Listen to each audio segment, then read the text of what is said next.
Herakleitos ya. Jadi dengan filsafatnya semua mengalir. Antara ini. Terus saya mau perkenalkan lagi satu filsuf lagi, yaitu Parmenides. Nah, ini Parmenides ini lawannya Herakleitos dari segi pemikiran filsafat. Parmenides mengatakan bahwa semuanya stabil. Kalau Parmenides dia lahir di Italia, orang Italia. Kalau Herakleitos orang Yunani. Nah, dua pertentangan ini. Jadi yang satu mengatakan mengalir, semua mengalir, sedangkan Parmenides mengatakan bahwa semuanya tetap.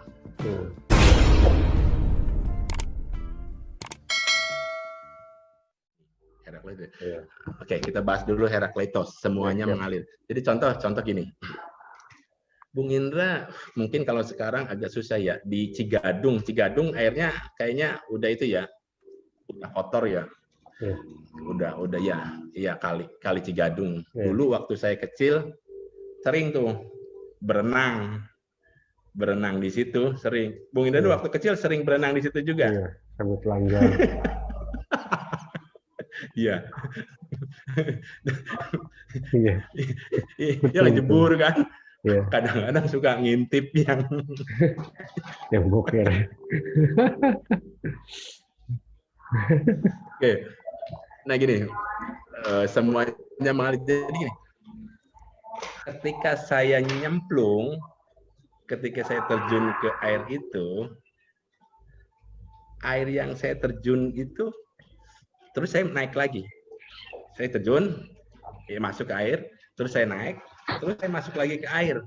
Nah itu air yang pertama saya cemplungin, yang saya terjun, itu berbeda dengan yang saya cemplungan kedua saya. Itu berbeda. Jadi ngalir kan, air ngalir, saya nyemplung, saya naik lagi, atau air yang tadi saya cemplungin udah ke sono kan, ke arah Muara. Nah, saya masuk lagi. Nah ini penjelasannya seperti itu. Penjelasan Herakleitos itu seperti itu. Jadi semuanya dalam perubahan, semuanya mengalir. Nah, filsafat Herakleitos banyak dipakai oleh para pemikir-pemikir revolusioner, orang-orang pergerakan apa, karena dia sifatnya mengalir, ingin perubahan seperti itu, perubahan semua dalam perubahan seperti itu banyak. Salah satunya ya presiden pertama kita Bung Karno juga memakai filsafat Herakleitos untuk menyusun ajaran-ajarannya seperti itu. Jadi semuanya dalam perubahan.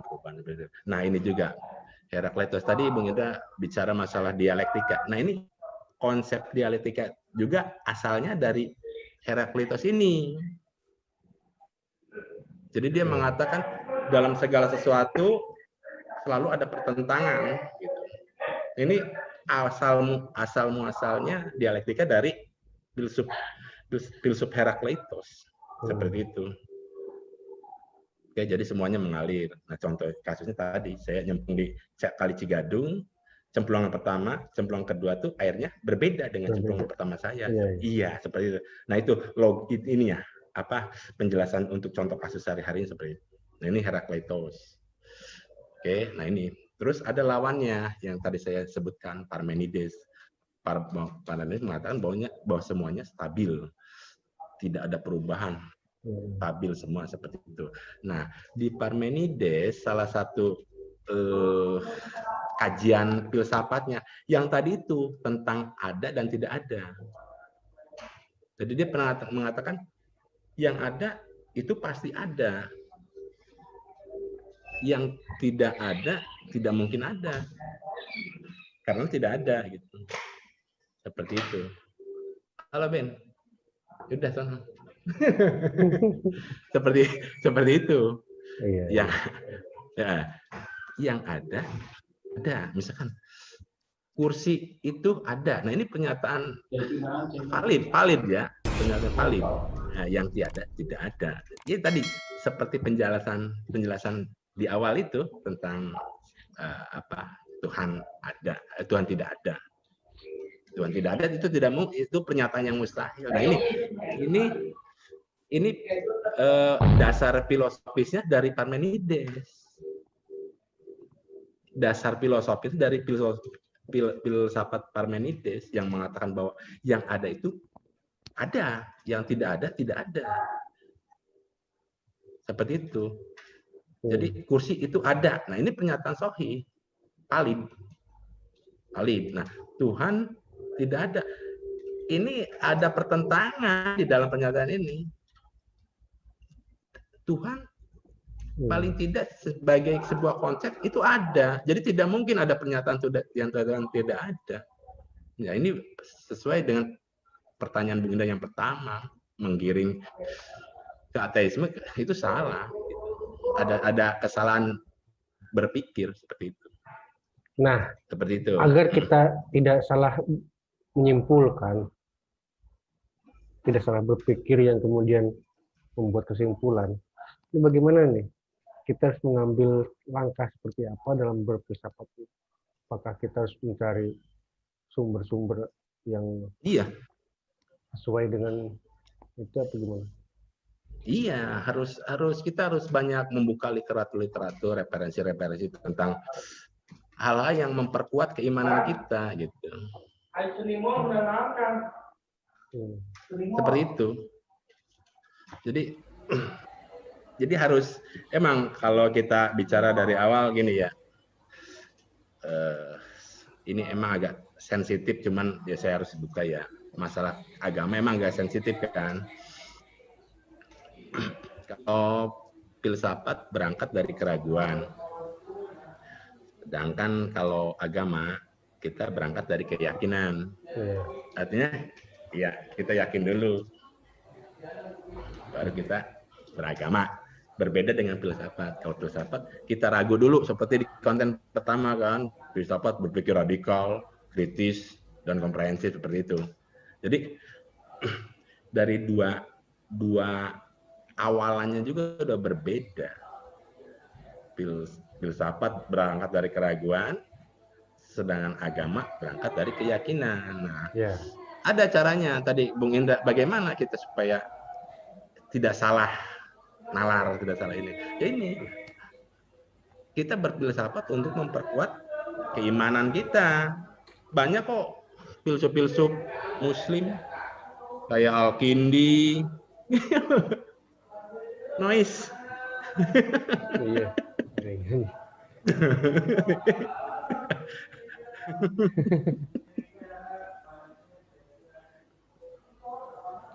Jadi seperti itu. Jadi seperti itu untuk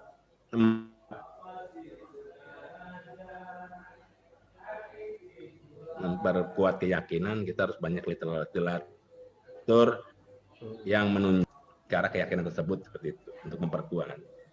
Oke, seperti aja.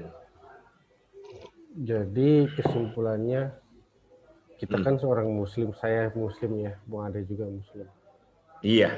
Berarti kita harus membaca filsuf-filsuf juga yang dari kalangan Muslim atau gimana? Iya. Iya. Dia harus. Kita Muslim. Emang kalau agak sensitif, urusan agama agak sensitif. Iya. Ya karena makanya tadi kan ada pernyataan Bung Indah yang dari awal tuh pertanyaan, nanti bisa pemikirannya bisa ada kecenderungan ke arah pemikiran ateisme karena berfilsafat. Sebenarnya tidak, itu salah. Yang benar itu ketika belajar filsafat, dia malah bisa memperkuat keimanannya. Gitu. Banyak filsuf banyak. Jadi memperkuat, ada semacam filsafat ketuhanan, kan teologi itu ada banyak, ada filsafat Islam, ada. Seperti itu. Jadi ada banyak salah kaprah selama ini, kan. Makanya ilmu filsafat dikucilkan gitu, seolah-olah barang suatu hal yang stigma negatif lah ada. Makanya dari sekarang kita harus benerin itu. Kayak seperti itu, Bung Indra. Iya, soalnya suka ya banyak lah teman-teman saya yang Ulah katanya jangan terlalu mempelajari filsafat, nanti kita bisa Iya. Ya ateis lah, tidak percaya Tuhan dan sebagainya. Karena kan filsafat ini logika, yang berpikir, yang bermain itu logika ya. Mengapa ini begini, kok begini. Cari terus sampai ke ujungnya kan seperti itu. Iya, maksudnya agama juga logis, sesuatu hal yang logis. Kalau nggak logis, nggak mungkin lah orang beragama. Itu hal logis. Berarti kalau agama dianggap tidak logis, orang nggak beragama, itu kan salah. Sementara kan berangkat juga Cacat nalar. berbeda, Bung. Berangkatnya Iya. satu dari keraguan, satu dari keyakinan. Nah, apakah mungkin itu dua awal keberangkatan itu bisa bertemu di satu titik misalnya? Iya mungkin. Ada benang merah misalnya.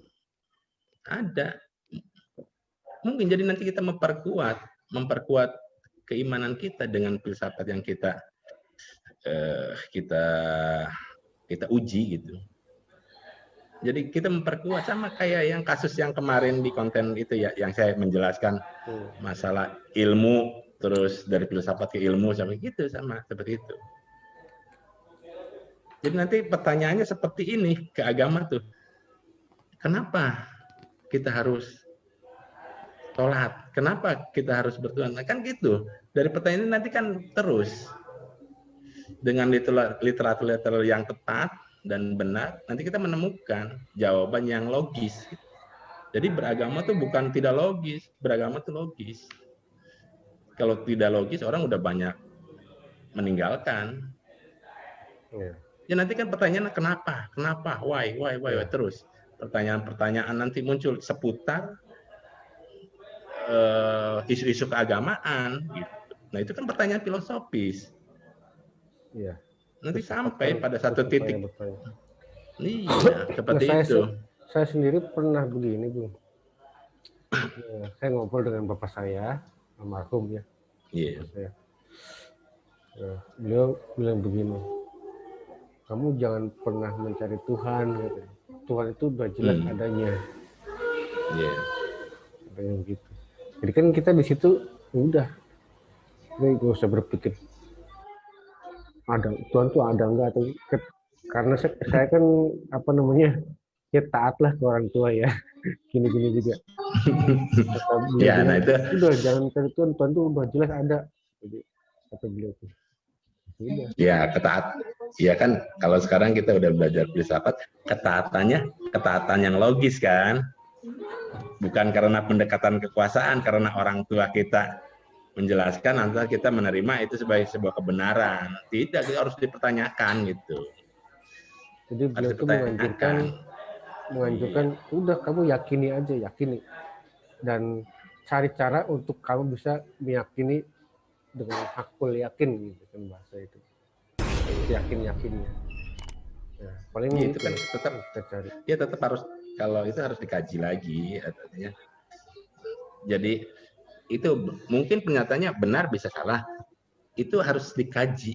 Jadi artinya kita jangan dogmatis, jangan dogmatis, harus dikaji, semua harus dikaji, seperti itu harus dikaji. Kan yang membedakan kita dengan binatang kan karena kita dikasih akal seperti itu, akal kan harus digunakan seperti itu. Harus dikaji, semua harus dikaji. Kita jangan takut. Jangan takut, harus terus dikaji. Harus kritis ya, radikal ya. Iya. Nanti ketemu kok, nanti ada titik temunya.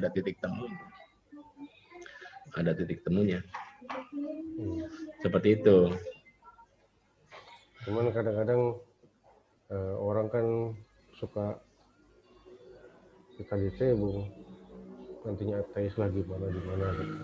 Iya, kan tadi saya jelaskan ada yang salah ya, dengan cara berpikirnya. Ya. Harus dikaji, tetap harus dikaji. Karena nanti ketika hal yang paling indah adalah ketika kita meyakini sesuatu dengan hal-hal logis gitu. Itu kan sebuah kebahagiaan tersendiri gitu. Jangan takut. Terus berpikir, bertanya, bertanya. Ya, makanya saya tertarik untuk mengenal filsafat ya, belajar dari Bung Ade Imam. Ada nanti filsafat ya, agama, filsafat Islam banyak kayak gitu. Jadi dia bertanya seperti itu. Ya, apalagi ini kira-kira bisa kita pelajari nih untuk kita yang awam untuk filsafat ini. Ya harus banyak ini, kita harus memilih dan memilah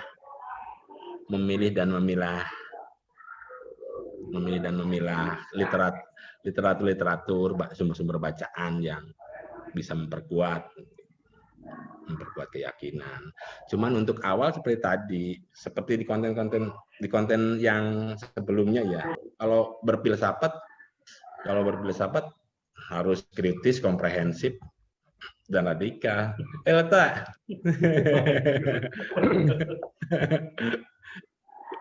Pengen belajar seperti itu. Iya. Seperti itu.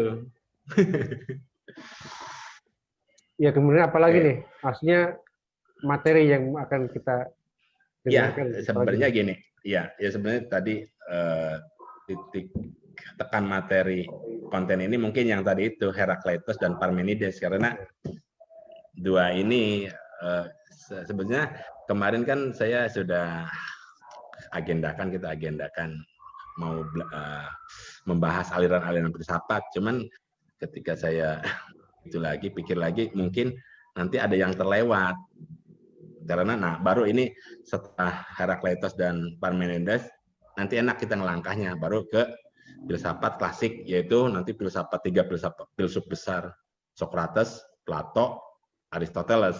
Ya, makanya tepat ini momennya kita membahas tiga filsuf Yunani klasik, Socrates, Plato, Aristoteles di hari filsafat sedunia. Itu pas, cocok itu. Momennya pas. Plato itu yang menyusun pemerintahan itu ya. Iya, itu juga. Parmenides dan Herakleitos tadi pertentangannya disatukan oleh Plato nanti. Nanti kita bahas ini ini runut, ini sistematis. Saya menjelaskan iya. Jadi Parmenides segala sesuatu tetap, Herakleitos segala sesuatu berubah. Ternyata tidak seperti itu. Nanti Plato yang menyatukannya. Dalam segala sesuatu itu ada yang berubah, ada yang tetap. Nah, ini nanti kita bahas di Hari Filsafat Sedunia. Hari Filsafat Sedunia. Kapan tuh? Iya, bentar lagi, berapa hari lagi. Betul, saya juga pernah sekilas membaca Plato, saya pernah sekilas. Ini saya sengaja, ini sistematis. Jadi filsuf pra-Sokratik dulu kita bahas dari Thales ya. Nah, ini Herakleitos. Nah, nanti melangkah ke depannya enak. Setelah melewati yang tiga filsuf besar ini, tiga filsuf Yunani klasik ini, nanti ke depannya pembahasannya lebih enak. Jadi runut ajaran ini asalnya dari mana sih? Ajaran asalnya mana gitu. Kan ini juga dari Thales. Thales mengatakan air. Artinya sudah meletakkan batu bahwa segala sesuatu satu. Yang satu ini ternyata ada yang berubah, ada yang tetap gitu kan. Berurutan. Nanti berurutan lagi. Oke. Oke, sementara cukup ya. Siap. Ya, terima kasih Bung Ade Imam telah sama-sama memberikan ilmu filsafat ya kepada kita semua. Iya. Selain kepada saya juga kepada para penonton semua. Mudah-mudahan ini bermanfaat dan kita harus bisa memilah dan memilih dan bagaimana cara berpikir agar kita tidak salah untuk menyimpulkannya. Iya. Baik, terima kasih Bung Ade Imam. Sampai jumpa tanggal 21. Wassalamualaikum warahmatullahi wabarakatuh. Waalaikumsalam warahmatullahi wabarakatuh.